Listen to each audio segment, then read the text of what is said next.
True story: the impossible question. Autumn leaves swirled gently across the Harvard campus as students hurried along red-bricked paths. Inside Sanders Theater, the crowd had gathered for what was to be the most anticipated keynote of the World Ethics and AI Summit. Professor Alden Walsh, known globally for his pioneering work in artificial intelligence, stood tall at the podium. A man of 72 with silver hair, precise mannerisms, and a reputation for demolishing philosophical arguments with cold, calculating logic, he addressed a hall filled with scientists, ethicists, scholars, and tech leaders.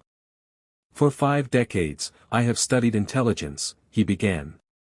Not just artificial, but human. And after all these years, there remains one problem we cannot solve, because it is unsolvable. He turned to the large projector screen behind him. How do you measure the value of a human life? A hush fell. Not economically. Not through productivity or social contribution. I mean, intrinsically. Emotionally. Philosophically. How do you quantify a mother's love? A child's laughter? A veteran's trauma? The question lingered. He walked slowly across the stage. I've run simulations. Built ethical models. Surveyed cultures and beliefs. And I stand here to tell you today, it is impossible. He folded his hands. Next question. But before anyone could speak, a small hand rose at the very back. A hand from the shadows. A boy stood up. 9 years old.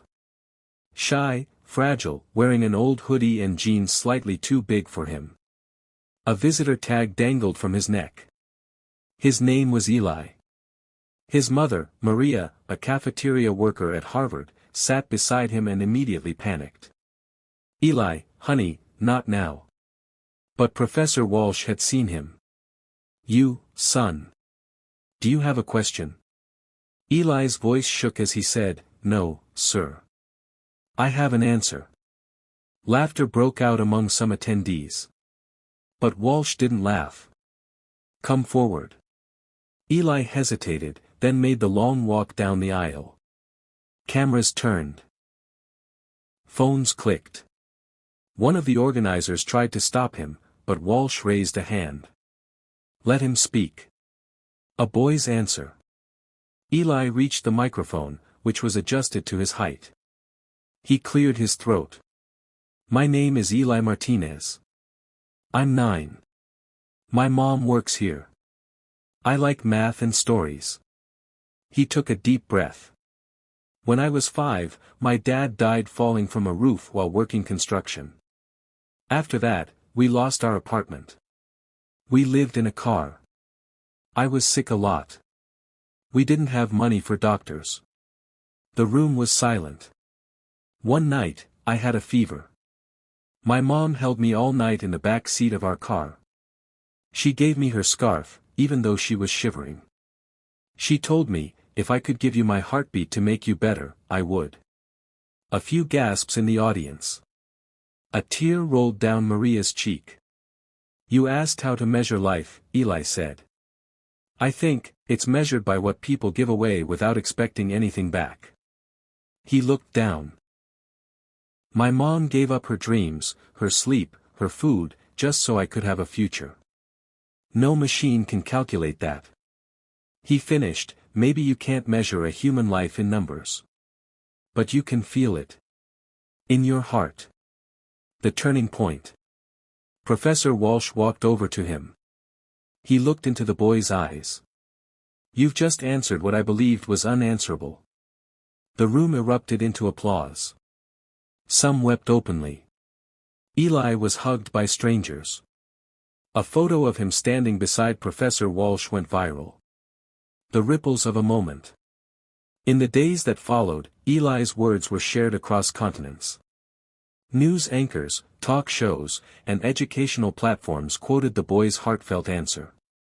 His face became a symbol of unfiltered truth, a child reminding the world of forgotten values.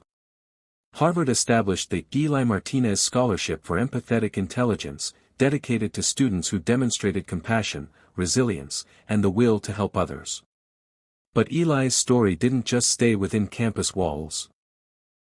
Maria, his mother, was offered a new home by a Harvard alumnus who had grown up poor. Journalists visited the small apartment they'd once lived in, and discovered journals where Maria had written bedtime stories for Eli, fairy tales where poor boys became kings, not through power, but through kindness. Eli's journey. As Eli grew, so did his understanding of the world. At 12, he joined a local nonprofit that worked with homeless children, teaching them math and reading. He often told them, "You're not broken. You're building something strong inside." At 15, Eli testified before Congress, urging lawmakers to consider emotional well-being in AI development. By then, he'd published essays in major journals about the soul of machines and ethics born from hunger. He refused brand endorsements, TV deals, and wealth. "I don't want to be famous," he told a reporter. "I want to be useful." The teacher becomes the legend. Eli became a professor at 28. Not of computer science, but of human wisdom and AI ethics. His classroom was filled not just with students, but with social workers, veterans, single mothers, and janitors, because Eli believed intelligence belonged to everyone. He began each semester with the same question Professor Walsh once asked. "How do you measure a human life?" And each time, he ended with stories of love, pain, sacrifice, and the words he spoke as a child. A mother's legacy. When Maria passed away at 64, Eli built a small library in her honor near the neighborhood where they'd once lived in their car.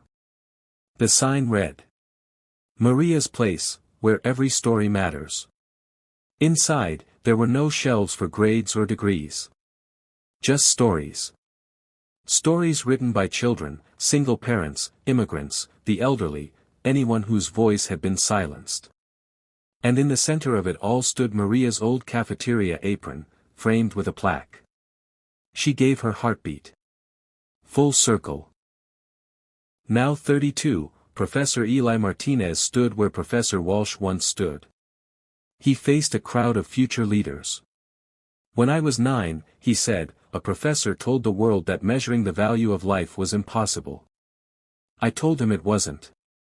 Because I had seen it. Felt it. Lived it." He paused. The screen behind him lit up with a picture of Maria, his mother, in her cafeteria apron, smiling proudly. "She taught me what intelligence never could." Then, from the back, a small hand rose. A little girl, perhaps 8. "Professor. I think I know the answer too." Eli smiled warmly. "Come forward. Let's hear it."